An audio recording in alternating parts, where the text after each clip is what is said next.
Hello everyone, welcome to Indian Polity and International Relations this week, wherein we will be discussing various Indian polity and international relations related articles that have appeared in various newspapers between 5th to 15th of November 2023. The approach will be bilingual in these lectures. I hope these lectures will add some value to your preparation. Let us start the discussion now. The first news is regarding Xi and Biden meet amid US China tensions APEC के sideline में Xi Jinping और US के president जो Biden इनकी एक meeting हुई और इससे रिलेटेड काफी ज्यादा डिस्कशन वर्ल्ड कम्युनिटी में स्पेशली डिप्लोमेटिक कम्युनिटी में काफी ज्यादा डिस्कशन हुई। इससे रिलेटेड कुछ एक इम्पॉर्टेंट चीजें देखेंगे और एपेक से रिलेटेड कुछ इम्पॉर्टेंट इंफॉर्मेशन आज हम यहाँ पर देखेंगे। इससे पहले consider the following statements about Asia Pacific Economic cooperation. इसमें ओ सॉरी, ये मेरा क्वेश्चन ही आधा है, राइट। इसमें मैं आधा क्वेश्चन ऐड करना भूल गया, so ignore this question, right. लेकिन इनमें कुछ एक आपकी रॉन्ग स्टेटमेंट्स होगी, उन रॉन्ग स्टेटमेंट्स को आइडेंटिफाई करके आपको कमेंट सेक्शन में बताना है। एपेक के बारे में रिसेंटली क्या हुआ है कि एशिया पैसिफिक इकोनॉमिक कोऑपरेशन जिसका इंडिया मेंबर नहीं है, Asia Pacific Economic Cooperation grouping की meeting San Francisco United States में रिसेंटली हुई। शी जिनपिंग भी इसमें पार्टिसिपेट लेने गए। इन पर्सन मीटिंग ये फर्स्ट थी शी जिनपिंग की जो बाइडेन के साथ यूएसए में। And India is not a member, APEC का आज तक इंडिया मेंबर नहीं बन पाया है। हालांकि हमने बहुत बार एपेक से रिक्वेस्ट की। निर्मला सीतारमन जी ने भी 2016 में एक फॉर्मल रिक्वेस्ट डाली थी when she was I think the minister of corporate और यस कॉमर्स एंड इंडस्ट्री। तो उस वक्त एपेक में रिक्वेस्ट डाली गई थी। हालांकि अभी तक इंडिया की रिक्वेस्ट चाइना के राइट चाइना के एम्बार्गो की वजह से एक्सेप्ट नहीं हुई है। So India is not a member, लेकिन फिर भी बहुत बार, जैसे कि इस साल इंडिया के कॉमर्स एंड इंडस्ट्री के जो मिनिस्टर है पीयूष गोयल, इन्होंने पार्टिसिपेट किया है बहुत बार एपेक की मीटिंग में। और इसमें रशिया भी मेंबर है। इसकी मेंबरशिप को आगे देखेंगे, एपेक की कौन कौन से इंपॉर्टेंट मेंबर्स है। रशिया भी इसका मेंबर है, लेकिन व्लादिमीर पुतिन इस मीटिंग में नहीं गए क्योंकि उनके खिलाफ एक अरेस्ट वारंट स्पेशली जो है इशू किया गया है by permanent court of arbitration, right. Sorry, international criminal court का उनके खिलाफ जो एक अरेस्ट वारंट इशू हुआ है। तो वो नॉर्मली अवॉइड करते हैं ट्रेवल करना किसी दूसरी कंट्री को। हालांकि इंटरनेशनल क्रिमिनल कोर्ट जिस रोम स्टैट्यूट के अंडर बना है, रोम स्टैट्यूट के अंडर, उस रोम स्टैट्यूट का सिग्नेटरी यूएसए भी नहीं है। तो US is not bound to arrest Russian president, but फिर भी Russian president is nowadays avoiding travel to any country, right? For example, he did not travel to India during G20 meeting. APEC के बारे में कुछ important information आपको पता होनी चाहिए। एशिया पैसिफिक इकोनॉमिक कोऑपरेशन एक रीजनल इकोनॉमिक फोरम है जो कि 1989 में स्पेशली यूएसए के फोर्स, यूएसए के पुश के बाद एस्टेब्लिश किया गया था। जब जब एशिया पैसिफिक एरिया में जो ग्रोइंग इंटरडिपेंडेंस है कंट्रीज के बीच और जो इकोनॉमिक ग्रोथ धीरे धीरे बढ़ने लग गई, तो यूएसए को लगा कि हाँ मार्केट नहीं बन रही है, इनको एक तरीके से एग्रीगेट करना जरूरी है, राइट। तो उसके लिए यूएस ने ही एपेक के फॉर्मेशन को पुश किया, इसमें रशिया को ऐड करवाया, चाइना को ऐड करवाया, और अब यूएस ही इसे उतनी ज्यादा इंपॉर्टेंस नहीं देता है compare to other forums, right. Notably, many East Asian countries had recorded increasing growth rates in 80s and the decade preceding the formation of the forum. 21 members of APEC, जो कि आज के दौर में, ठीक है, इन्हें इकोनॉमी टर्म किया जाता है। यहाँ पर 21 मेंबर्स का मतलब ये नहीं होता है कि इसकी 21 कंट्रीज मेंबर है, but they are rather called economies, right. And इन 21 मेंबर्स में आपकी दो इंडिपेंडेंट इकोनॉमी के तौर पे मेंबरशिप कंसिडर की जाती है of number one Taiwan and number two Hong Kong. तो इनको चाइना है ना, इनको इसमें चाइना के अलग, चाइना से अलग, दो अलग इकोनॉमी के तौर पे कंसिडर किया जाता है, right. So this is important factor कि इन 21 मेंबर्स में से, ठीक है, 19 आपकी कंट्रीज हैं, ताइवान और हांगकांग। हालांकि ताइवान को क्योंकि चाइना अपना ही हिस्सा मानता है, हांगकांग भी चाइना का ही हिस्सा माना जाता है, तो इनको अलग इकोनॉमीज के तौर पे इसमें कंसिडर किया जाता है। They are not considered as part of China, as जो कि rest of the organizations में most of the countries they are adhering to one China policy under which China claims both Taiwan as well as Hong Kong as its integral parts. APEC economies इतनी ज्यादा, ठीक है, इतनी ज्यादा important है कि around 60% of global GDP को ये, ठीक है, रिप्रेजेंट करती है। इसकी मेंबरशिप इंपॉर्टेंट सिर्फ इसलिए है ताकि आप ये जान सको, नंबर वन कि इंडिया इसका मेंबर नहीं है, नंबर दो आप ये जान सको कि राइट इंडिया जो है, right India Asia Pacific Economic cooperation का मेंबर तो नहीं है, लेकिन India right India Indo Pacific Economic framework का मेंबर जरूर है। और इंडिया और फिजी दो अकेली ऐसी कंट्रीज है आईपीईएफ के मेंबर जो Asia Pacific economic frame cooperation के मेंबर नहीं है। राइट, अब ये इंडो पैसिफिक इकोनॉमिक फ्रेमवर्क क्या है, राइट, इसके मेंबर कंट्रीज कौन से हैं ये हम अलग से देखेंगे। बट अभी के लिए ये समझ लो कि एपेक इतनी बड़ी ऑर्गेनाइजेशन है, इसमें ऑस्ट्रेलिया, ब्रुनेई है ना, New Zealand, Papua New Guinea, Hong Kong, Philippines, Indonesia, Malaysia, Vietnam, Singapore, ठीक है, थाईलैंड, राइट, ये सब चीजें इसमें आ रही है। और अगर वो आपको फिर स्टेटमेंट दे दे कि एपेक में सारे आसियान मेंबर हैं, no, not, why, because for example इसमें आपके म्यांमार मेंबर नहीं है, हो सकता है मलेशिया हो, वियतनाम हो, सिंगापुर वगैरह है, म्यांमार तो नहीं है, ठीक? तो ये ताइपेई इसका इंडिपेंडेंट मेंबर के तौर पे ताइवान को कंसिडर किया जाता है, right. And then China, Japan, South Korea, Russia, ये सब इसके मेंबर्स हैं, right. And United States, Mexico, Peru, Chile, ये भी इसके मेंबर हैं। इसीलिए एपेक बहुत इंपॉर्टेंट ऑर्गेनाइजेशन है, क्योंकि ये साउथ जो लैटिन अमेरिका है, स्पेशली लैटिन अमेरिका को भी ये कवर करता है। जैसे मैंने बताया, ताइवान और हांगकांग को एपेक की मीटिंग्स में distinct entities, not as the part of China, but they are considered as distinct entities in APEC organization. This is only one of very few organizations in the world जहाँ पे इनको independent consider किया जाता है, independent entities, right. So recently क्या हुआ है, during in the sidelines of APEC, recently IPEF के अंडर इंडिया ने एक नया अपना, ठीक है, एक सप्लाई चेन एग्रीमेंट साइन करवाया है, राइट। इंडिया इसमें इंस्ट्रूमेंटल था। आईपीईएफ का सप्लाई चेन जो इंस्ट्रूमेंट है, इसका साइन किया जाना पीयूष गोयल के अकॉर्डिंग इंडिया के लिए एक लैंडमार्क स्टेप है, राइट। अब ये आईपीईएफ एपेक से डिफरेंट कैसे हैं, इसको भी अभी इसमें देखेंगे, राइट। इंडिया ने रिसेंटली यूनाइटेड स्टेट्स और 12 other member countries, Indo Pacific Economic Framework में 14 मेंबर कंट्रीज है। और एपेक में जो हमने देखा, राइट, एपेक में जो हमने देखा अभी कि देयर आर 21 इकोनॉमीज, राइट, जो कि उसके मेंबर्स हैं एपेक के। तो ये चीजें आपको अलग अलग इन चीजों के बारे में याद रखना है। सो जो 14 कंट्रीज है, इन्होंने मिलकर के आईपीईएफ के अंडर एक सप्लाई चेन, ठीक है, एक सप्लाई चेन एग्रीमेंट साइन किया, ताकि सप्लाई चेन्स को दुनिया में और ज्यादा रेजिलियंट बनाया जा सके, राइट। अब इसमें it will enhance the information sharing among 14 members, which includes India, Australia, Japan, Korea, Singapore, US, etc. etc. ये इसलिए भी इंपॉर्टेंट है कि इंडो पैसिफिक एरिया में मान लीजिए यहाँ रशिया हुआ, यहाँ चाइना हुआ, यहाँ इंडिया हुआ, यहाँ यूएसए हुआ, कनाडा हुआ, राइट, और यहाँ लैटिन अमेरिका हुआ। This is basically Indo Pacific का एरिया, ठीक है, पैसिफिक ओशन में। यहाँ पर ऑलरेडी एक supply chain resilience initiative India, Japan और, ठीक है, और ऑस्ट्रेलिया के द्वारा चलाया जा रहा है। ये एक ट्रायलेटरल इनिशिएटिव है, सप्लाई चेन रेजिलियंस इनिशिएटिव, जिसका काम था मेनली ड्यूरिंग कोविड एक अल्टरनेटिव सप्लाई चेन जो कि चाइना के इन्फ्लुएंस से इंडिपेंडेंट हो, ऐसी सप्लाई चेन को खड़ा करना। अब इसी सप्लाई चेन रेजिलियंस इनिशिएटिव को एक तरीके से एक्सटेंड किया जा चुका है entire Indo Pacific Economic Framework के अंडर, ठीक है। अब ये इंडो पैसिफिक इकोनॉमिक फ्रेमवर्क क्या है, ये बेसिकली 2022 में लॉन्च की गई एक ग्रुपिंग है, यूएस ने ही इसे भी, ठीक है, एक तरीके से पायनियर किया। और इसमें 14 पार्टनर कंट्रीज हैं। सबके नाम आपको रटने तो नहीं है, लेकिन कुछ आइडिया जरूर रखना है। पहली बात ये याद रखनी है कि not all ASEAN members are IPEF member, क्योंकि म्यांमार जैसी कंट्रीज इसके मेंबर नहीं है, राइट। एक बात आपने ये याद रखनी है, not all ASEAN countries are the members of IPEF.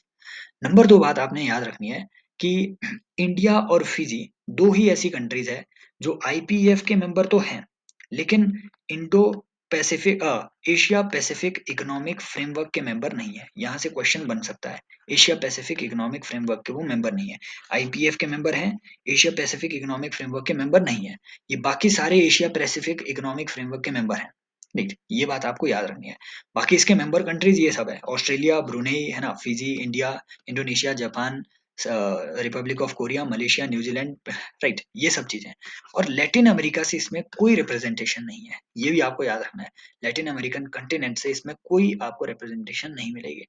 इतनी बढ़िया ये ऑर्गेनाइजेशन है कि 40% ऑफ ग्लोबल जीडीपी को ये रिप्रेजेंट करती है। Economically very powerful organisation.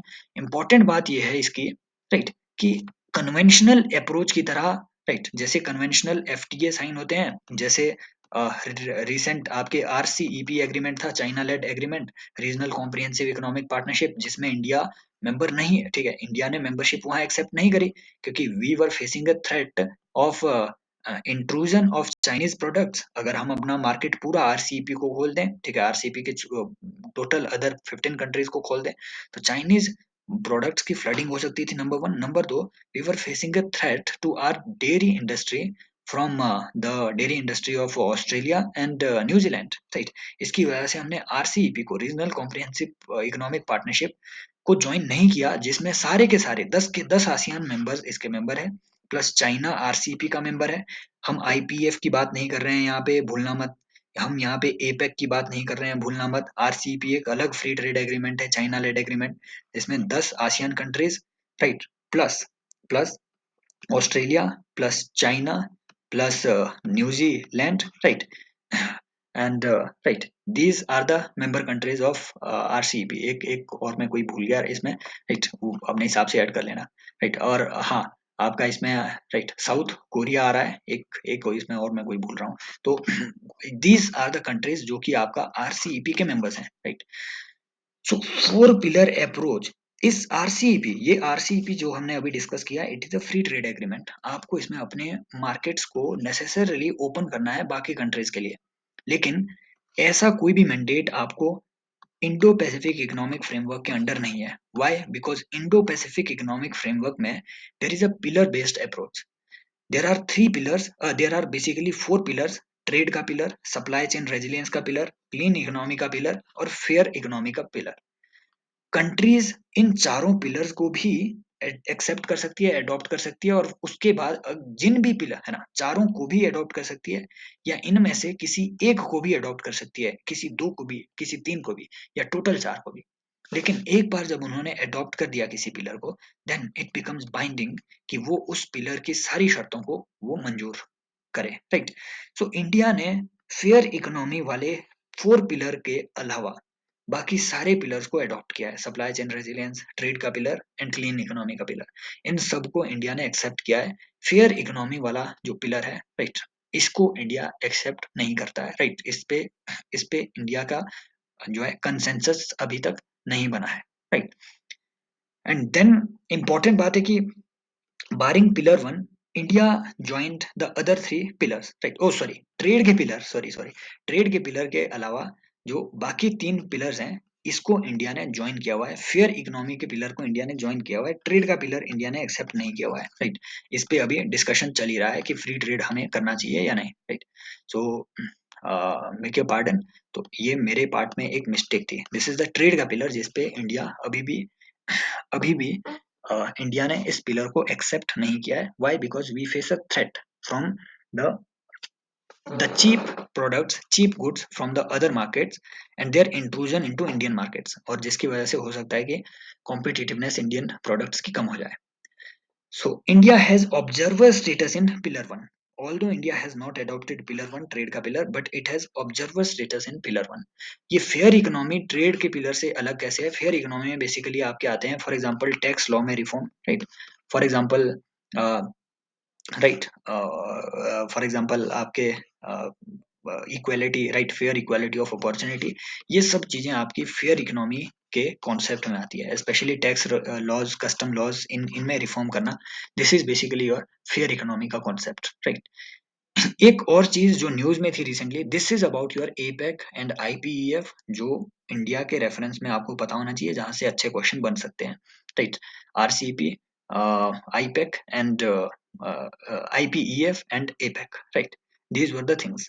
Next चीज कि इसराइल ने रिसेंटली गाजा के अल शिफा हॉस्पिटल को अटैक किया और इसकी वजह से गाजा पे जो इसराइल के एक्शन हो रहे हैं उसे बहुत ज्यादा क्रिटिसाइज किया जा रहा है। अब ऐसे में हॉस्पिटल्स को स्पेशल प्रोटेक्शन जो है इंटरनेशनल रूल ऑफ वॉर में दी गई है। उन रूल्स को, उन लॉज को, स्पेशली वॉर लॉज को जानना हमारे लिए इंपॉर्टेंट हो जाता है। यहाँ से क्वेश्चन बन सकता है। तो टेड्रोस साहब क्या कह रहे हैं? टेड्रोस सेड कि जो अल शिफा हॉस्पिटल है only multi speciality hospital in in in basically Palestine, ठीक है, पैलेस्टीन का ओनली मल्टी स्पेशलिटी हॉस्पिटल ये काम करना बंद कर चुका था according to Tedros, according to WHO। Why? Because of the attack of Israeli forces. ऐसे में इंटरनेशनल ह्यूमैनिटेरियन लॉ को कंसिडर, इसे इसे एक तरीके से डिस्कवर करना, इसे स्टडी करना हमारे लिए इंपॉर्टेंट हो जाता है। Under international humanitarian law hospitals are getting special protection during the war. लेकिन अगर अगर ऐसे हॉस्पिटल्स या फिर किसी भी सोशल सर्विस से जुड़ी किसी बिल्डिंग को एज ए प्रोटेक्शन, ठीक है, एज कॉम्पेटेंट्स, अगर वो अपनी प्रीमाइसिस के तौर पे उन्हें यूज कर रहे हैं, लड़ाके अगर उनका यूज अपनी प्रीमाइसिस के तौर पे यूज कर रहे हैं, वहां पे वो रह रहे हैं, खा रहे हैं, पी रहे हैं, और वहां से फिर वो अटैक कर रहे हैं किसी दूसरी कंट्री पे, ऐसे में they can lose their protection. Hospitals वगैरह सोशल सर्विस से जुड़ी जो भी आपकी इंस्टीट्यूशन है, they can lose their protection, right? So in such situation there has to be a number of, लेकिन ऐसे में एकदम से ये प्रोटेक्शन नहीं जाएगी उनकी। Before launching any attack on such institution, या फिर इस तरीके के हॉस्पिटल वगैरह पे कोई अटैक लॉन्च करने से पहले कोई एनिमी कंट्री, ऐसे केस में जब उसके उसके एनिमीज वहां पे बैठे हुए हैं, तो उस हॉस्पिटल में अटैक करने से पहले that enemy country has to give multiple warnings first, उसी के बाद वो उसमें अटैक कर सकती है। दुनिया में यही बात क्रिटिसाइज की जा रही है कि पॉसिबली इसराइल ने ऐसी कोई वार्निंग वहां पे इशू नहीं की और सेफ इवैक्यूएशन का प्रोविजन उन्हें बनाना पड़ेगा। If the harm to civilian is disproportionate also to military objective, the attack is under right attack is illegal under international law also. So harm to the civilians जो कि उसमें cause होता है ऐसे आपके एक्शन में, that should also be proportionate to the military objective।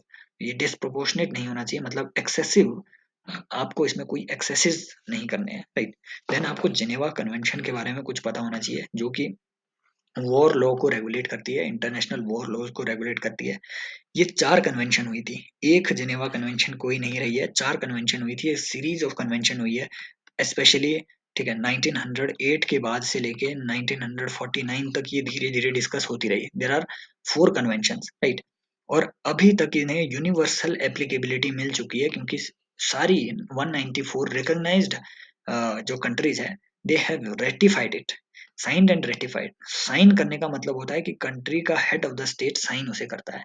Ratification का मतलब होता है कि when any international convention is being right is being implemented at domestic level through a parliamentary statute, ठीक है, डोमेस्टिक लॉ, डोमेस्टिक रेगुलेशन से अगर आप इंटरनेशनल किसी कन्वेंशन को डोमेस्टिक स्फीयर में इंप्लीमेंट करते हैं, that means ratification of that convention.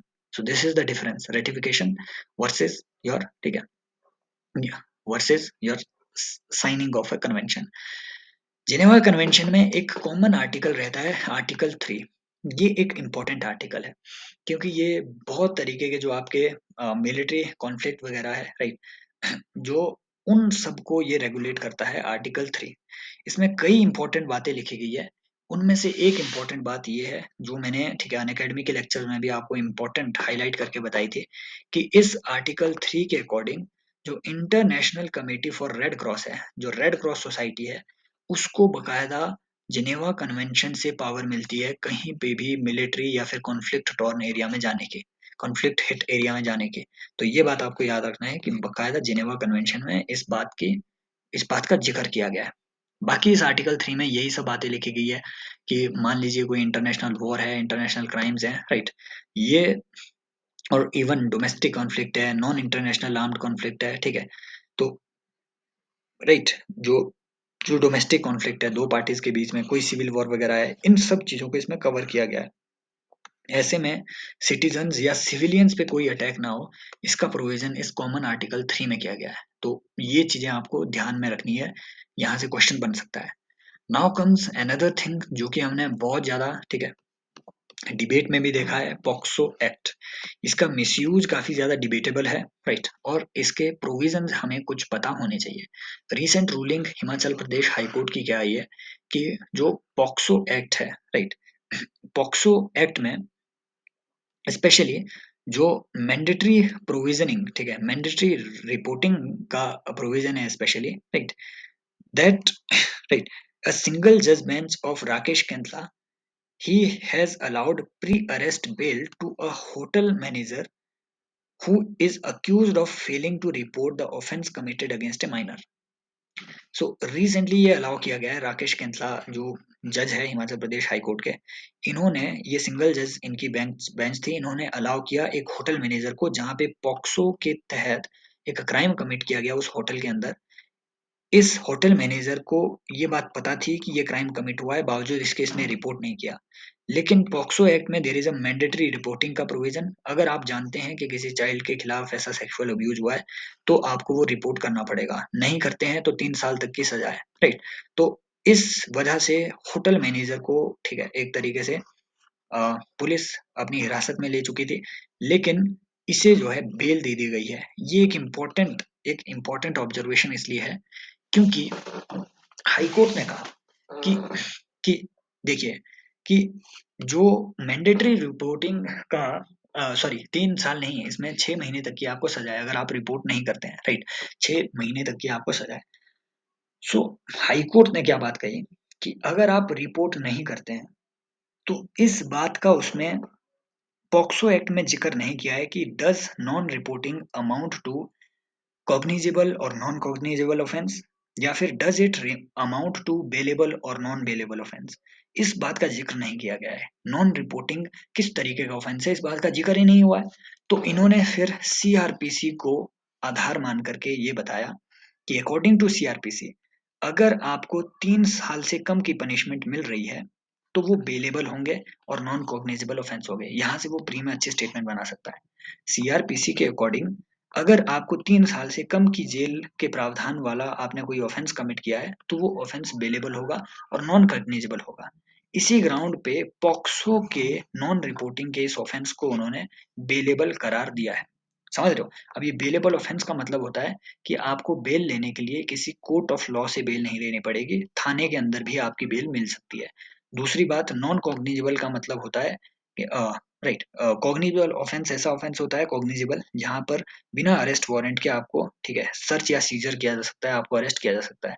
Non cognizable ऐसा ऑफेंस है कि भैया बिना अरेस्ट वारंट के आपको अरेस्ट नहीं किया जा सकता, that is non cognizable offence, right.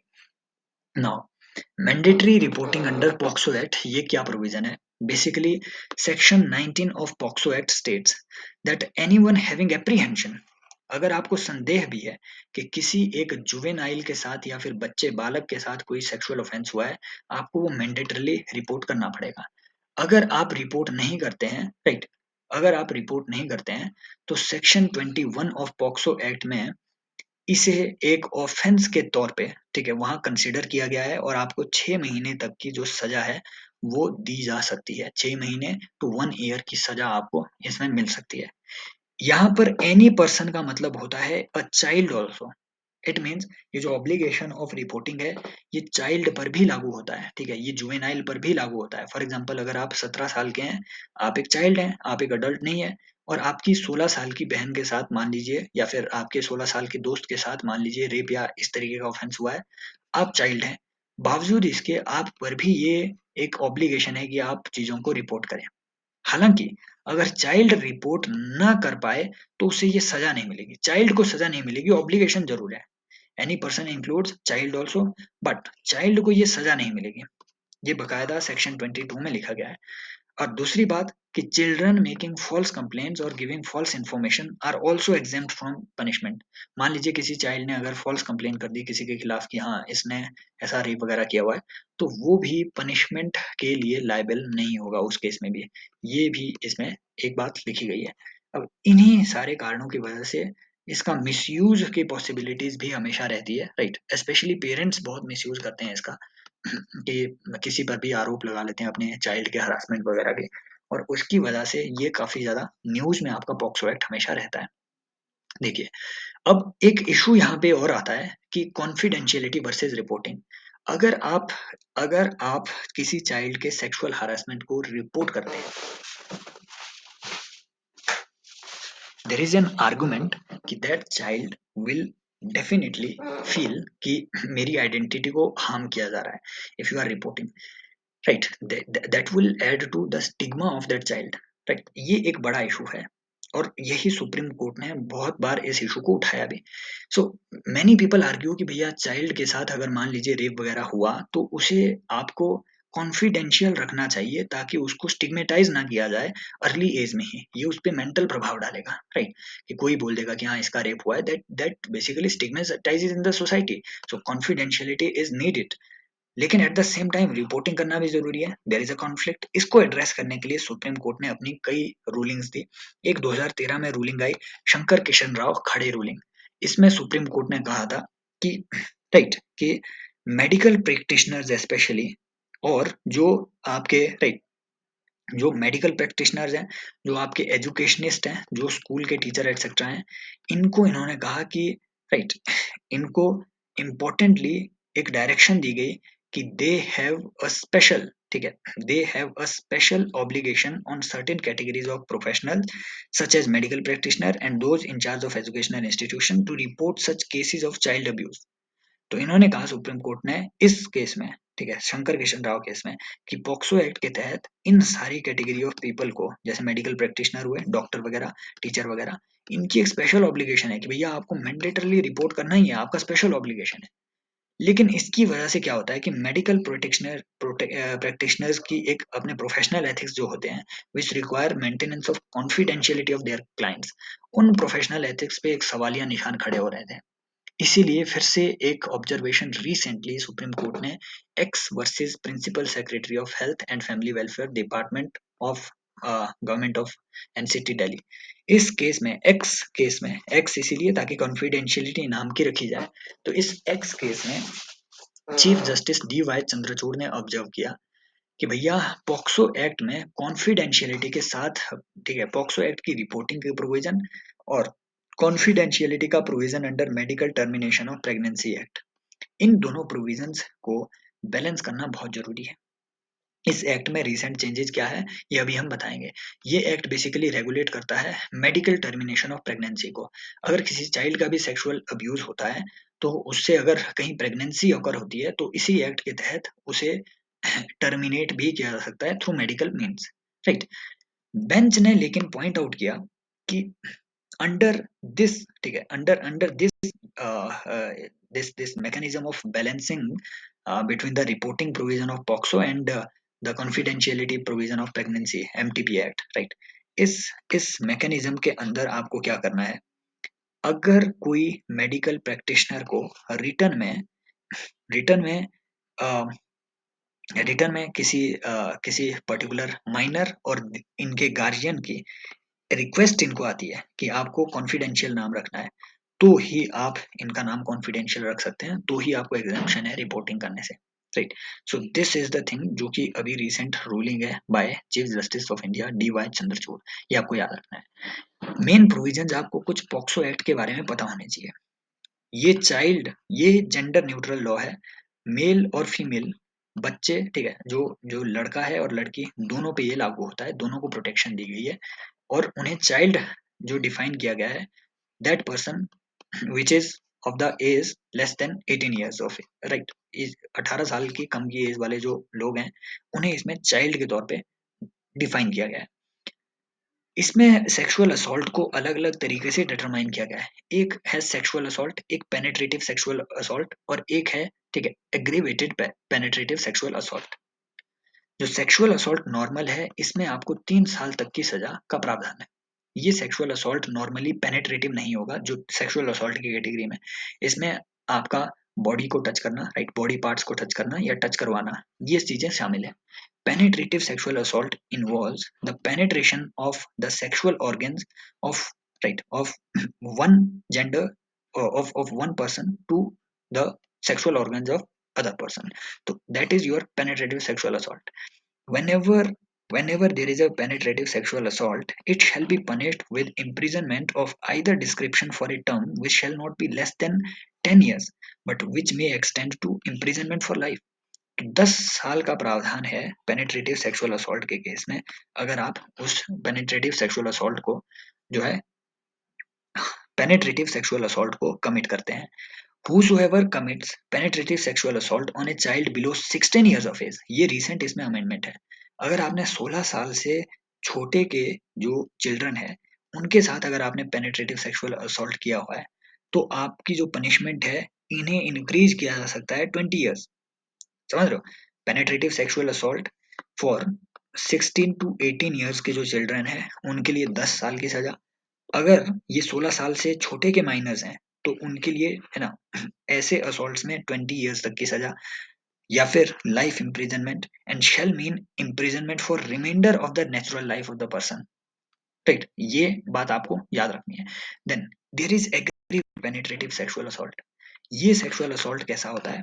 होगा ये पेनिट्रेटिव सेक्सुअल असॉल्ट ही, नॉर्मल सेक्सुअल असॉल्ट ही, but if it is committed by a police officer on duty और off duty by an armed forces officer. तो यहाँ क्वेश्चन ये भी बन सकता है कि क्या आर्म्ड फोर्सेज ऑफिसर पॉक्सो के अंडर कवर नहीं होते हैं क्या? नो.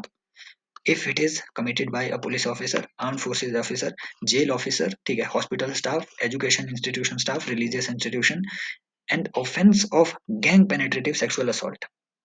ये अगर किसी चाइल्ड के खिलाफ गैंग रेप हुआ है वो भी एग्रीवेटेड पेनिट्रेटिव सेक्सुअल असॉल्ट में आएगा.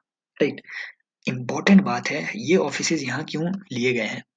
If it is an office of trust, office और the position of trust, in fact इसमें आपके अगर फैमिली के अंदर भी सेक्सुअल असॉल्ट होता है वो भी एग्रीवेटेड पेनिट्रेटिव सेक्सुअल असॉल्ट होगा. व्हाई? बिकॉज आप वहां पे सेक्सुअल असॉल्ट तो कर ही रहे हैं, apart from that you are breaching the trust also, तो इसलिए वो एग्रीवेटेड पेनिट्रेटिव असॉल्ट होगा. अगर राइट अपार्ट फ्रॉम दैट अगर आपने कोई डेडली वेपन का यूज किया है, फायर कोरोजिव एलिमेंट का यूज किया है सेक्सुअल असॉल्ट के टाइम पे, अगर आपने फिजिकली अगर आपके सेक्सुअल असॉल्ट की वजह से कोई बच्चा फिजिकली और मेंटली इंपेयर होता है, प्रेग्नेंट होता है, राइट, या फिर डेथ कॉज होती है किसी एक बच्चे को, राइट, और या फिर आप वही असॉल्ट एक से ज्यादा बार, ठीक है, कमिट करते हो, ठीक है, 2 बार 3 बार कमिट कर दिया, that would be considered as aggravated penetrative assault. और इस एग्रीवेटेड पेनिट्रेटिव असॉल्ट के लिए सेक्शन 6 में जो जो आपको याद नहीं रखने हैं, जो पनिशमेंट दी गई है वो डेफिनेटली 20 ईयर्स तो है ही, लाइफ इम्प्रिजनमेंट तो है ही, apart from that death penalty भी आपको दी जा सकती है जज के द्वारा. ये आपके निर्भया केस के बाद, ठीक है, इस चीज को इसमें ऐड किया गया बेसिकली. और अराउंड 2014 के आसपास जो है इस ये प्रोविजन इसमें ऐड किया गया 2014-15 में अमेंड करके बेसिकली ये एक नया प्रोविजन इसमें डेथ पेनल्टी का लगाया गया है. दिस इज द थिंग जो आपको पॉक्सो एक्ट के बारे में याद रखना है. इंपॉर्टेंट कुछ और बात है कि अगर आपको किसी चाइल्ड की स्टेटमेंट रिकॉर्ड करनी है under POCSO act, right, child की स्टेटमेंट रिकॉर्ड करनी है तो एज फार एज प्रैक्टिकेबल, जितना प्रैक्टिकेबल हो सके उतना, एक women police officer sub inspector से ऊपर के रैंक की ही पुलिस ऑफिसर वही रिकॉर्ड कर सकती है एक चाइल्ड का स्टेटमेंट अंडर पॉक्सो एक्ट. और police officer while recording the statement shall not be in uniform. और किसी भी बच्चे को पुलिस स्टेशन में रात के लिए डिटेन नहीं किया जाना चाहिए. और the police officer shall ensure the identity of child is protected from the public media unless otherwise directed by special court. तो बच्चे का नाम भी आपको पब्लिक मीडिया में नहीं देना है. ये कुछ प्रोटेक्शन दी गई है, मेंस और प्री में अच्छे क्वेश्चन बन सकते हैं. हमने बीच में एमटीपी एक्ट भी बताया, ठीक है, हमने वहां पढ़ा था कि जिसमें कॉन्फिडेंशियलिटी की बात की गई है. कॉन्फिडेंशियलिटी की बात की गई है कि अगर किसी का मान लो प्रेगनेंसी वगैरह हो या फिर प्रेगनेंसी मेडिकल टर्मिनेशन किसी की प्रेगनेंसी की हो रही हो तो वो कॉन्फिडेंशियल रखना जरूरी है. अब इसी एमटीपी एक्ट कि भैया मेडिकल टर्मिनेशन आपको करनी हो तो कौन से एक्ट के तहत होगी? एमटीपी एक्ट के तहत. इसी एमटीपी एक्ट 1971 में 2021 में कुछ एक अमेंडमेंट हुआ है. पहले क्या होता था, अगर आपको पहले कहीं पर भी मेडिकल टर्मिनेशन प्रेगनेंसी की करनी होती थी, मतलब बच्चा गिराना होता था, तो सिर्फ मैरिड वुमेन ही गिरा सकती थी. अब अनमैरिड वुमेन भी इसमें कवर होती है. मैरिड वुमेन में विडो वुमेन भी आती है. नंबर 1. नंबर 2, अगर आपको बच्चा गिराना होता था तो 20 वीक्स के जेस्टेशनल लिमिट तक ही आप गिरा सकते थे, उसके बाद नहीं गिरा सकते थे। कंसिडर किया जाता था कि अब बच्चा जो है कंप्लीट लाइफ बन चुका है।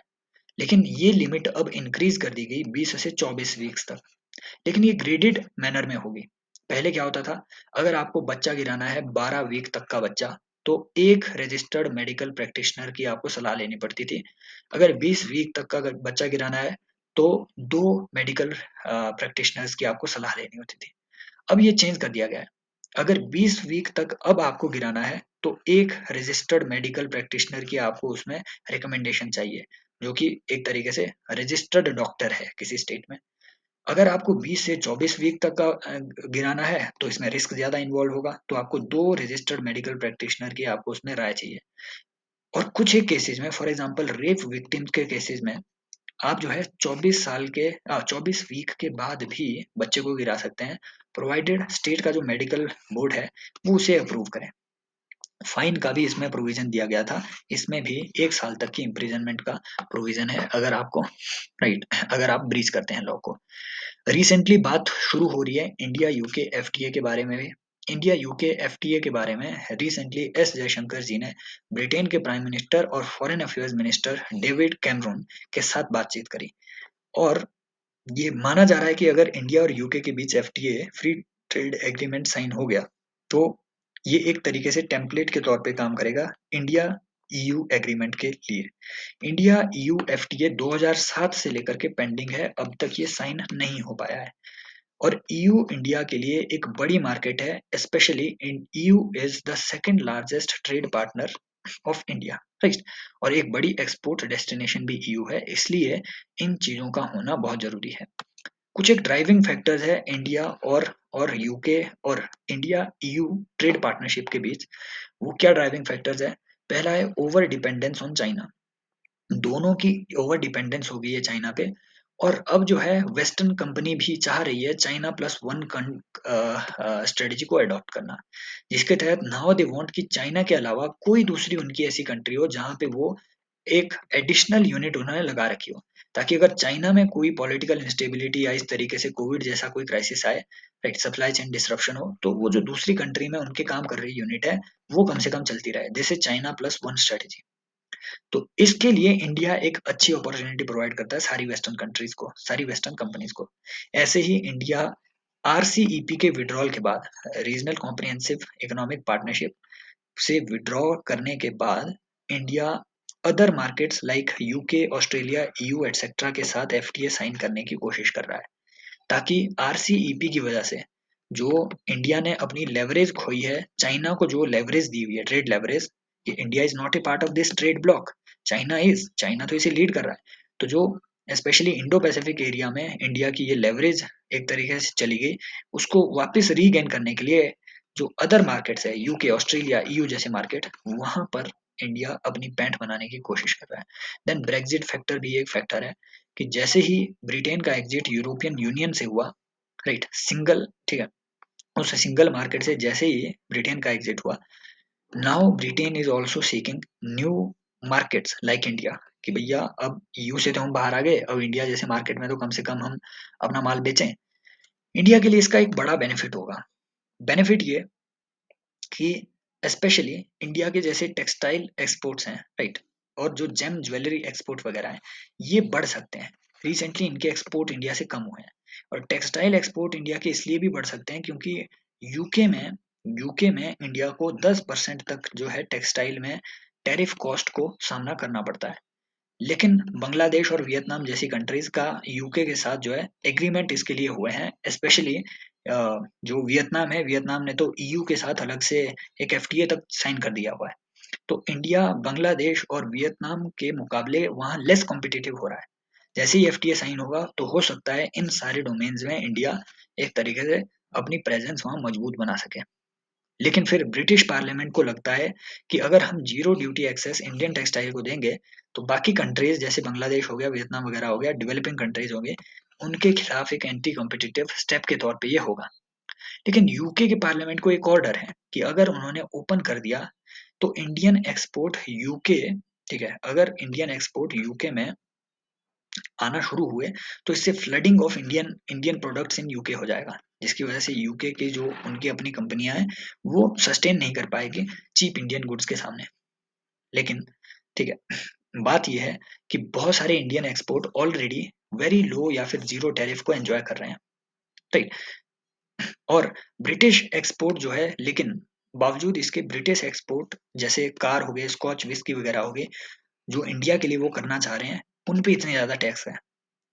तो इंडिया जो कि नेट अराउंड 4.2% टैक्स पे कर रहा है, लेकिन यूके इंडिया में यूके के गुड्स इतने ज्यादा टैक्स टैरिफ पे कर रहे हैं 14% के आसपास। तो यूके ज्यादा बेनिफिट में रहेगा कंपेयर टू, राइट। यूके के ये बेनिफिट में उन्हें दिख नहीं रहा है। दूसरी बात, यूके डिमांड कर रहा है कि स्पेसिफिकली इन एरियाज में car, Scotch whisky, wine etcetera, इन एरियाज में यूके के प्रोडक्ट्स को प्रेफरेंशियल ट्रीटमेंट दिए जाए इंडिया में। दिस इज द डिमांड जिस पे हम अपना एग्रीमेंट नहीं बना पा रहे हैं, क्योंकि इंडिया की भी अपनी, ठीक है, फॉर एग्जांपल इंडिया की ऑटोमोबाइल इंडस्ट्री वगैरह है, तो अपने इश्यूज इंडिया के भी रहेंगे भाई, हमें अपनी भी डोमेस्टिक इंडस्ट्री को प्रोटेक्ट प्रमोट करना है। कुछ अदर बैरियर्स भी हैं, जैसे नॉन टैरिफ बैरियर, ठीक है। फॉर एग्जांपल इंडिया की जो एग्रीकल्चरल प्रोडक्ट्स हैं, मीट वगैरह हो गए, ठीक है, ये सब चीजें जो है यूरोप में, स्पेशली यूके और ईयू में बहुत सारे नॉन टैरिफ बैरियर्स, जिसमें आपके regulation, standards, testing, certification, sanitary and phyto sanitary measures, S&P measures, इनको फेस करता है, जिसकी वजह से इंडियन एक्सपोर्ट वहां अच्छे से नहीं जा पा रहे हैं। दूसरा, कार्बन टैक्स। आपसे क्वेश्चन में पूछ सकते हैं कि ये कार्बन बॉर्डर एडजस्टमेंट मैकेनिज्म, ठीक है, कार्बन बॉर्डर एडजस्टमेंट मैकेनिज्म ये किसका मैकेनिज्म है? तो ये ईयू का मैकेनिज्म है, to protect to to to prevent the carbon leakage. What is this carbon leakage? Carbon leakage is कि फॉर एग्जांपल, अगर अगर मान लीजिए यूरोपियन यूनियन ने अपनी रेगुलेशन निकाली अपनी डोमेस्टिक कंट्रीज के लिए, कंपनीज के लिए, कि आपको लो कार्बन प्रोडक्ट्स प्रोड्यूस करने हैं। ऑब्वियसली अगर आप अपने लो कार्बन प्रोडक्ट्स प्रोड्यूस करते हैं तो उसकी प्रोडक्शन कॉस्ट ज़्यादा बढ़ेगी, कि कार्बन फुटप्रिंट उसका कम करने के लिए आपको टेक्नोलॉजी नहीं इंट्रोड्यूस करनी पड़ेगी। तो ईयू के एनवायरमेंट फ्रेंडली जो अप्रोच वो नहीं अडॉप्ट कर रहे हैं, इसका नतीजा ये हो रहा है कि ईयू के अपने प्रोडक्ट महंगे हो रहे हैं, लेकिन बाहर से आने वाले जो चीप गुड्स हैं वो उनको कंपटीशन दे करके ईयू के मार्केट के खिलाफ ही काम कर रही है। तो ईयू ने सोचा इन पे जो बाहर से यूरोपियन यूनियन में गुड्स आ रही है, चीप गुड्स आ रही है, जो कि कार्बन इंटेंसिव है, इन पे हम क्यों ना कार्बन टैक्स या पिगुइयन टैक्स लगाए, स्वच्छता कर लगाए, कार्बन टैक्स लगाए, पर्यावरण कर लगाए। That is basically carbon border adjustment mechanism. और इसी को हम कहते हैं कार्बन लीकेज, एक कंट्री से कार्बन की इनडायरेक्ट लीकेज दूसरी मार्केट में जाना, इसी को हम कह रहे हैं कार्बन बॉर्डर एडजस्टमेंट मैकेनिज्म। और ऐसा ही यूके भी अब चाह रहा है कि ऐसा मैकेनिज्म लाए तो इंडियन प्रोडक्ट्स के ये खिलाफ काम कर सकता है, because our economy is highly carbon intensive economy. ऐसे ही एक नई चीज न्यूज में थी, ग्लोबल बायोफ्यूल अलायंस। इस वजह से क्योंकि G20 के साइडलाइंस में जो एक नया इनिशिएटिव लिया गया वो था global biofuel alliance, to promote the biofuel economies in the world. इसमें 19 कंट्रीज मेंबर हैं और 12 इंटरनेशनल ऑर्गेनाइजेशन भी इसमें मेंबर हैं। ऑल्दो ये G20 के समिट में अडॉप्ट किया गया, लेकिन सारे G20 मेंबर इसके मेंबर नहीं है। For example, China is not a member, Russia is not a member, and many other countries are not members. And all members of global biofuel alliance are not G20 members, ये भी आपको याद रखना है। World Economic Forum, World Bank, Asian Development Bank, etc. are among those 12 organizations which are part of Global Biofuel Alliance. It will basically complement the organization like International Solar Alliance for for creating a good value chain for the clean energy in the world. Right. So full membership इसकी जो है वो ये है। याद रखना है कुछ एक G20 मेंबर ही इसके मेंबर है, जैसे Argentina, Brazil, Canada, India, Italy, south Africa, USA, यही इसके मेंबर हैं। इसमें इवन यूके भी नहीं है, इसमें इवन फ्रांस भी नहीं है, ठीक। तो ये चीजें आपने याद रखनी है साथ में, राइट। इसमें आपके राइट, इसमें आपके जर्मनी भी नहीं है, राइट। तो ये चीजें आपने याद, इटली जरूर है लेकिन इंडिया है, इटली है, दोनों साथ में है समझ रहे हो तो ये चीजें याद रखनी है। कुछ एक ऐसे G20 में ऐसे इसके मेंबर है जो G20 के मेंबर नहीं है लेकिन इनवाइट ही थे, इंडिया ने उन्हें इनवाइट किया था G20 के समिट में। जैसे बांग्लादेश हो गया, सिंगापुर, मॉरिशस, इसमें कम से कम बांग्लादेश याद रख लेना, मॉरिशस याद रख लेना, सिंगापुर याद रख लेना, यूएई तो याद रखना ही है, ये भी बायोफ्यूल अलायंस के मेंबर है। देन आपको याद रखनी है यहाँ से कि apart from G20 members, non G20 but G20 invitees member. Apart from these members, there are some other members also जो ना तो G20 में इनवाइटी थे, ठीक है, समिट में इनवाइटी, ना G20 के मेंबर थे। These members are Philippine, Tanzania etcetera, Kenya, Guyana, Paraguay, Seychelles etcetera. इसमें आपको श्रीलंका याद रखना है कि श्रीलंका भी इसका मेंबर है, ठीक है। आयरलैंड हो गया, श्रीलंका हो गया, बांग्लादेश, सिंगापुर एटसेट्रा एटसेट्रा। तो ये इस ग्लोबल बायोफ्यूल अलायंस का मेंबर है, जो कि बायोफ्यूल इकोनॉमी को प्रमोट करना चाहता है। आज के दौर में सबसे ज्यादा जो बायोफ्यूल की प्रोडक्शन हो रही है यूनाइटेड स्टेट्स में हो रही है, फिर ब्राजील में हो रही है। अच्छा क्वेश्चन यहाँ से बनेगा, या आप मुझे कमेंट है ना, आप मुझे कमेंट सेक्शन में बताएंगे कि सबसे ज्यादा जो बायोफ्यूल इंटीग्रेशन जो है दुनिया में इन इन गैसोलीन, ठीक है, गैसोलीन में सबसे ज्यादा एथेनॉल कौन सी कंट्री में आज के दौर में जो है वो मिक्स करवाया जाता है। Now there are some generations of biofuel जहां से आपसे क्वेश्चन बन सकता है। सिंपल बात है, फर्स्ट जनरेशन बायोफ्यूल वो बायोफ्यूल होते हैं जो ऐसे प्रोडक्ट से तैयार किए जाते हैं जो कि एडिबल हो।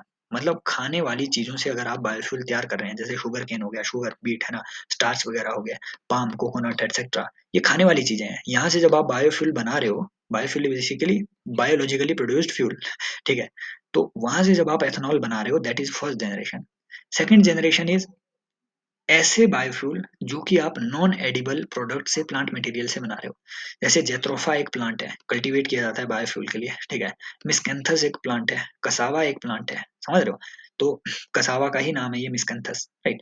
तो ये इस तरीके के जो आपके प्लांट्स हैं, इन इन प्लांट्स को कल्टीवेट ही किया, इन्हें आप खा नहीं सकते हैं डायरेक्टली, आप इन्हें खाते नहीं है, लेकिन इनमें लिग्नोसेल्यूलोसिक जो आपका मटेरियल है, जो सेल्यूलोसिक मटेरियल है, ये इतना ज्यादा होता है कि इनकी बायोफ्यूल एफिशिएंसी और बेटर होती है।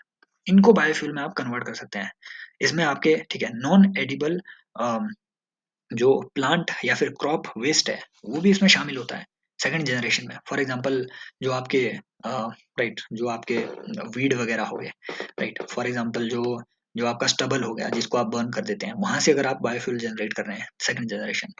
Then there are third generation biofuel, जिसमें कि आप बायोडीजल वगैरह माइक्रो एल्गी से, ठीक है, एल्गी से या फिर शैवाल से जब आप ये बना रहे हैं biofuel, that is your third generation biofuel, right. इसमें माइक्रो एल्गी जैसे आपके एनाबिना, स्पाइरुलिना वगैरह हो गए, ये सब चीजें इसमें आती है।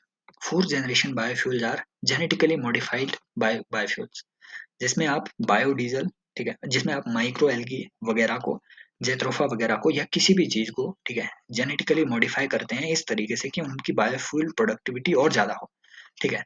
तो that is your fourth generation का biofuel. These are basically generation of biofuel. India में कुछ एक योजनाएं, जैसे प्रधानमंत्री जीवन योजना, पीएम जीवन योजना लॉन्च की गई है एथेनॉल प्रोडक्शन के लिए, 2G एथेनॉल प्रोडक्शन के लिए, राइट। स्पेशली ये पीएम जीवन योजना आपके जो जो प्लांट, स्पेशली जो आपके एग्रीकल्चर का वेस्ट मटेरियल है, उसको 2G एथेनॉल में कन्वर्ट करने के लिए, 2G मतलब नॉन एडिबल चीजों से एथेनॉल बनाने के लिए ये जीवन, पीएम जीवन योजना लाई गई है। एथेनॉल ब्लेंडिंग का हमारा पहले जो टारगेट था वो था कि 20% एथेनॉल हम ब्लेंड करें गैसोलीन या फिर पेट्रोल में बाय 2030, और 5% बायोडीजल हम ब्लेंड करें डीजल में बाय 2030। ये हमारा पहले का ऑब्जेक्टिव था। अब ऑब्जेक्टिव है कि 20% पेट्रोल हमें 2025 से पहले पेट्रोल में ब्लेंडिंग करनी है, ठीक है, बायो बेसिकली योर एथेनॉल की, राइट। ये आपको याद रखना है। फिर ग्लोबल जो आपका एक गोबर धन इनिशिएटिव है, राइट। तो ये स्वच्छ भारत मिशन ग्रामीण के अंतर्गत आपका आता है। तो इस गोबर धन इनिशिएटिव जो कि आपके ministry of clean water and sanitation वगैरह, राइट, उस मिनिस्ट्री के अंदर ही आ रहा है गोबर धन। तो ये इनिशिएटिव आपका बायो सीएनजी प्रोड्यूस करना गोबर से, ठीक है, उससे रिलेटेड है। बायो सीएनजी अगर आप प्रोड्यूस कर रहे हैं, आप मुझे कमेंट सेक्शन में बताएंगे कि एलपीजी और सीएनजी में ज्यादा एनर्जी डेंसिटी किसकी है, ये आप मुझे कमेंट सेक्शन में बताएंगे। और आप मुझे ये भी बताएंगे सीएनजी का प्रिंसिपल कॉन्स्टिट्यूएंट, मतलब सबसे ज्यादा सीएनजी में कौन सी गैस पाई जाती है, और एलपीजी का प्रिंसिपल कॉन्स्टिट्यूएंट कौन सा है, तो एलपीजी में कौन सी गैस सबसे ज्यादा पाई जा रही है, ये भी आप मुझे कमेंट सेक्शन में बताएंगे। ऐसे ही एक एक इनिशिएटिव और इंडिया में एफएसएसएआई ने, food safety and standard authority of India ने लिया हुआ है, रूको इनिशिएटिव। ये भी आपको याद रखना है, what is this RUCO initiative. This is repurpose use of cooking oil. जो आपका कुकिंग ऑयल एक बार यूज आपने कर दिया, उसी को रीपर्पज करना, मतलब रिसाइकिल करना, और उसको बायोडीजल में कन्वर्ट करना बाय दिस प्रोसेस, ट्रांसएस्टिफिकेशन। ये प्रोसेस क्या होता है, जो आपका वेजिटेबल ऑयल है, जब आप उसे एल्कोहल से रिएक्ट करवाएंगे तो वो ठीक है, उसका एस्ट्रिफिकेशन एक एक तरीके से ट्रांस एस्ट्रिफिकेशन हो जाएगा, उस वो कन्वर्ट हो जाएगा बायोडीजल में और ग्लिसरीन में, ठीक है। और ग्लिसरीन का तो इंडस्ट्रियल यूज होता ही है। तो इस तरीके से यूज्ड कुकिंग ऑयल जो ऑलरेडी यूज हो चुका है, उस कुकिंग ऑयल को भी आप यूज कर सकते हैं पॉजिटिवली। अब यूज्ड कुकिंग ऑयल के बड़े नुकसान होते हैं, ठीक है। इसकी वजह से ट्रांस फैट आपके बढ़ती है, हार्ट की प्रॉब्लम आती है, और ये यूज्ड कुकिंग ऑयल आपके नालियों को भी जो है चोक कर देता है, आपके सीवरेज सिस्टम को भी ये चोक कर देता है। हाउ? क्योंकि ये यूज्ड कुकिंग ऑयल बहुत ही जल्दी, ठीक है, ये बहुत ही जल्दी एक तरीके से विस्कोसिटी इंक्रीज कर देता है आपकी नालियों में, यूज्ड कुकिंग ऑयल, ठीक है। जैसे आपके ठीक है, विस्कोसिटी मतलब चिपचिपाहट, उसकी वजह से वो ब्लॉक हो जाती है। This is the thing. और इसमें फंगस वगैरह बहुत जल्दी कल्टीवेट होते हैं, राइट। और इसकी वजह से जो है यूज कुकिंग ऑयल बहुत हार्मफुल है एनवायरनमेंट के लिए भी और आपके लिए भी। G20 की कुछ अदर आउटकम्स भी हैं समिट की जो आपको याद रखनी है। इससे पहले G20 के बारे में कम से कम ये जान लो, 1999 में सबसे पहले जो G20 है, एशियन फाइनेंशियल क्राइसिस के टाइम पे फॉर्म हुई थी, ठीक है। सबसे पहले जब एशियन फाइनेंस क्राइसिस आया 1997 में, इसके बाद 1999 में G20 बनी। और ये हेड ऑफ स्टेट लेवल की नहीं थी, मतलब इसमें पीएम वगैरह पार्टिसिपेट नहीं करते थे।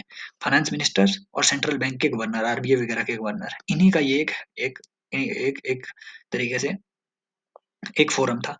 लेकिन बाद में 2007 में और 2009 में इसे डिक्लेयर कर दिया गया premier forum for international economic cooperation. और इसके बाद ये हेड ऑफ स्टेट लेवल या फिर हेड ऑफ गवर्नमेंट लेवल पे आ गया। मतलब अब से बाद इसमें जो है प्राइम मिनिस्टर वगैरह पार्टिसिपेट करने लगे। रिसेंटली जो हमारी G20 की समिट हेड हुई है इंडिया की प्रेसिडेंसी, ये पहली बार, ठीक है। और इसकी लीडरशिप, G20 का हेडक्वार्टर कहीं नहीं है, इसकी जो समिट है उसी कंट्री में होगी जो इसे प्रिजाइड कर रहा होगा, ठीक है। और जो 3 कंट्री है, मतलब जो पिछले साल यानी कि 2022 में प्रेसिडेंट रहा, जो इस साल 2023 में प्रेसिडेंट है इंडिया, और जो अगले साल प्रेसिडेंट रहेगा, इन तीनों कंट्री को कहा जाता है G20 का ट्रायोका। G20 में एक शेरपा भी अपॉइंट किया जाता है, वो एक परमानेंट अपॉइंटी होता है, अपॉइंटेड पर्सन होता है किसी भी गवर्नमेंट का, एक तरीके से दूत इस ऑर्गेनाइजेशन में। This is called sherpa of G20, right. So इसका जो हेडक्वार्टर है कहीं नहीं होता है, जो कंट्री से लीड कर रही है वही इसके लिए उस साल का इंफ्रास्ट्रक्चर वगैरह सब प्रोवाइड करती है। ये पहली बार इंडिया की प्रेसिडेंसी में G20 के जो मेंबर कंट्री है वो इकट्ठे हुए थे। G20 के ये सारे मेंबर्स हैं, राइट। इसमें 19 कंट्रीज शामिल है और 2 रीजनल बॉडीज शामिल है, यूरोपियन यूनियन और अफ्रीकन यूनियन, जो कि 2023 में ऐड की गई है। अफ्रीकन यूनियन अभी रिसेंटली ये ऐड हुई है। तो 19 कंट्रीज, अगर वो बोले कि इसमें क्या 20 कंट्रीज है, no, 19 countries, 2 regional bodies, right. तो ये आपको याद रखना है। ए अफ्रीकन यूनियन तो रिसेंटली साइन हुई है। आप मुझे बताएंगे इनमें से G7 मेंबर्स कौन कौन से हैं, ये आप मुझे कमेंट सेक्शन में बताएंगे। ऑल G7, और या फिर मैं आपको क्वेश्चन ये पूछ रहा हूँ, क्या ये स्टेटमेंट सही होगी कि all G7 members are members of G20? ये स्टेटमेंट सही होगी या गलत? कमेंट सेक्शन में बताइए। तो की आउटकम्स कुछ इंपॉर्टेंट रही। न्यू दिल्ली डिक्लेरेशन जो है, एक एक जॉइंट डिक्लेरेशन इशू की गई बाय G20। और इम्पोर्टेंट बात है कि ये कंसेंसस से, यूनिवर्सल कंसेंसस से इशू की गई, सभी लोग इसमें एग्री कर रहे थे। बेसिकली रशिया चाह रहा था, वेस्ट चाह रहा था कि जो रशिया ने यूक्रेन पे एग्रेशन किया है उसके खिलाफ हार्श वर्ड्स में इसका क्रिटिसिज्म हो, लेकिन रशिया फिर इसे बॉयकॉट कर देता। इसीलिए इंडिया के लिए ये काफी ज्यादा एक तरीके से एक डिप्लोमेटिक डिलेमा था कि रशिया को चूज करें या वेस्ट को। बहुत मेहनत करने के बाद लास्ट मोमेंट में सारे लोग एग्री हुए और एक डिक्लेरेशन, 83 पेज की डिक्लेरेशन इशू हुई। याद नहीं रखना है आपको। इंपॉर्टेंट बात है कि इन 83 पेजेस में सिर्फ 8 पैराग्राफ ऐसे थे जिसमें यूक्रेन कॉन्फ्लिक्ट को एड्रेस किया गया, और वो हार्श वर्ड में क्रिटिसिज्म नहीं हुआ। बकायदा यही कहा गया कि हमें वॉर को जो है एक टेंडेंसी नहीं बनाना है, war is not the, I mean, suiting the era of today. जैसा कि पीएम ने व्लादिमीर पुतिन को एक बार कहा भी था कि आज का समय युद्धों का समय नहीं है, right. Today's era is not the era of war, it has ended. यही कुछ चिकनी चुपड़ी बातें इसमें लिखी गई। Apart from that, climate change, responsible artificial intelligence, ठीक है, responsible use of AI, South South cooperation, digital public good and Ukraine war, इन सब चीजों को इसमें एड्रेस किया गया। इंपॉर्टेंट बात है, क्लाइमेट चेंज की फाइनेंसिंग की भी इसमें बात की गई और कहा गया कि अगर आपको क्लाइमेट चेंज को रोकना है, इस फिनोमेना को रोकना है और नेट जीरो एमिशन लाने हैं बाय 2050, तो 2030 से पहले सारी डेवलपिंग कंट्रीज को, ठीक है, को जो है, राइट, एक तरीके से आपको फाइनेंशियल सपोर्ट देना पड़ेगा to the tune of around $6 trillion. Western countries को, डेवलपिंग कंट्री को इतना सपोर्ट देना पड़ेगा। दूसरी बात, क्लीन एनर्जी में हर साल कम से कम $4 ट्रिलियन आपको इन्वेस्ट करने पड़ेंगे। These were the important observation. दूसरा कि अफ्रीकन यूनियन को पहली बार G20 में एक्सेप्ट किया गया, right, as a full member, G20 का फुल मेंबर के तौर पे इसे एक्सेप्ट किया गया। This is also an important thing. African union, important बात है, अफ्रीका के सारी की सारी 55 कंट्रीज इसके मेंबर हैं, राइट। तो याद रखना, अगर वो बोले कि क्या अफ्रीकन यूनियन में सारे मेंबर्स हैं, यस सारे मेंबर हैं। इससे पहले मोरक्को ने इससे विड्रॉ कर दिया था, लेकिन 2017-18 में मोरक्को ने फिर से इसे ज्वाइन कर दिया। अब सारे के सारे अफ्रीकन मेंबर अफ्रीकन यूनियन के मेंबर भी हैं, and India is directly dealing with African union. Important बात है कि ये एक सबसे इम्पोर्टेंट ऑर्गेनाइजेशन है, राइट, और इंडिया इस ऑर्गेनाइजेशन अफ्रीकन यूनियन का यूज कर सकता है to get support for UNSC seat. और अफ्रीकन यूनियन को इंक्लूड करके इंडिया ने ये भी शो कर दिया कि we are still adhering to the principle of south South cooperation. इससे पहले इंडिया ने voice of the global south करके एक मीटिंग भी बुलवाई थी, जिसमें ग्लोबल साउथ की सारी गरीब कंट्रियां इकट्ठा हुई और ये बताने की कोशिश की फरवरी में इंडिया ने कि ऑल्दो हम नॉन अलाइनमेंट मूवमेंट में उतना एक्टिव नहीं है, लेकिन फिर भी साउथ साउथ कोऑपरेशन के लिए आज भी हमारे कंसर्न है। This is a crucial thing. Important बात है अफ्रीकन यूनियन के बारे में, जो कि 2002 में लॉन्च की गई। इससे पहले जो अफ्रीका में ऑर्गेनाइजेशन चलती थी उसे हम OAU कहते थे, organisation of African unity. Question African union से बन सकता है, राइट। और 1963 से आपकी OAU चल रही थी, 2002 में अफ्रीकन यूनियन लॉन्च हुई। क्वेश्चन अच्छा बनेगा कि क्या सारे मेंबर इसके, अफ्रीका के सारी कंट्रियां इसके मेंबर है? यस। इंपॉर्टेंट बात है, ये इतनी इंपॉर्टेंट ऑर्गेनाइजेशन इसलिए है क्योंकि यूनाइटेड नेशंस की तरह ही इसका भी बिल्कुल स्ट्रक्चर है। इसका अपना एग्जीक्यूटिव काउंसिल है, assembly of head of state है, ठीक है, इसकी अपनी टेक्निकल कमिटीज है, इसकी अपनी पीस एंड सिक्योरिटी काउंसिल है जैसे यूएनएससी होता है, इसकी अपनी अफ्रीकन यूनियन कमीशन है, राइट। अब इनके बारे में डिटेल में आपको नहीं पढ़ना है, लेकिन कम से कम ये देखना है कि अफ्रीकन यूनियन की इतनी इंपॉर्टेंट ऑर्गेनाइजेशन है। एंड इम्पॉर्टेंटली अफ्रीकन यूनियन की वेबसाइट खुद ये डिक्लेयर करती है कि जो पैन अफ्रीकन पार्लियामेंट है, जो कि यूएन में भी अभी तक नहीं बनाई गई है, पैन अफ्रीकन पार्लियामेंट में बकायदा इलेक्टेड मेंबर्स आते हैं अफ्रीका में। हालांकि वो डायरेक्टली लोगों के द्वारा इलेक्टेड नहीं है, बल्कि जो जो डोमेस्टिक कंट्रीज में लोगों के रिप्रेजेंटेटिव है, उन्हें इन्हें इनडायरेक्टली इलेक्ट करके भेजते हैं अफ्रीकन पार्लियामेंट में। और अफ्रीकन यूनियन डिक्लेयर करता है कि हम चाहते हैं कि African parliament, pan African parliament पूरी अफ्रीका की एक प्रिंसिपल लेजिस्लेटिव बॉडी बने। तो they want to make it powerful and they really want to unite Africa. एक तीसरा जो इंपॉर्टेंट इनिशिएटिव था, that was India Middle East Europe corridor. ये कॉरिडोर का एक मेमोरेंडम ऑफ अंडरस्टैंडिंग साइन हुआ है between India, US, Saudi Arabia, African European union, UAE, France, Germany and Italy. और ये इंडिया को मिडल ईस्ट और यूरोप के साथ कनेक्ट करना चाह रहा है। This is basically India Middle east European corridor. Mumbai को, गुजरात को यूएई से लिंक करके यहाँ से ये जा रहा है रेल रूट के थ्रू, फिर यहाँ इसराइल के हाइफा पोर्ट से ये ग्रीस में इसे कनेक्ट करेगा। This is the plan. तो ये एक नया इनिशिएटिव लॉन्च किया गया है, मेंस में अच्छा क्वेश्चन बन सकता है, India Middle east European corridor. और ये किसके अंडर है? ये भी G20 के अंडर है। एक ऐसा ही प्रोजेक्ट 2021 में, 2022 में वेस्टर्न कंट्रीज ने global infrastructure investment, PGII, partnership for global infrastructure investment, ये प्रोजेक्ट लॉन्च किया था। ये बेसिकली G7 कंट्री का है ना, B3W इनिशिएटिव आया था, बिल्ड बैक बेटर वर्ल्ड। तो G7 की जो समिट थी उसमें ये B3W इनिशिएटिव आया था, और ये चाह रहे थे कि पूरी दुनिया में जो चाइना आजकल अपना, ठीक है, जो बेल्ट एंड रोड इनिशिएटिव है, BRI इनिशिएटिव है, वो उसके तहत जो लोन वगैरह, ठीक है, इंफ्रास्ट्रक्चर डेवलपमेंट एटसेट्रा ये कर रहा है, इसके रिस्पॉन्स में G7 कंट्रीज ने कहा कि हम भी पूरी दुनिया में इन्वेस्टमेंट करेंगे इंफ्रास्ट्रक्चर बिल्डिंग में अंडर B3W इनिशिएटिव। इसी का नया नाम है PGII। इसी PGII के रेफरेंस में इसे देखा जा रहा है, जो रिसेंट हमारा कॉरिडोर नया बन रहा है, कि भैया it is aligned to the PGII करके।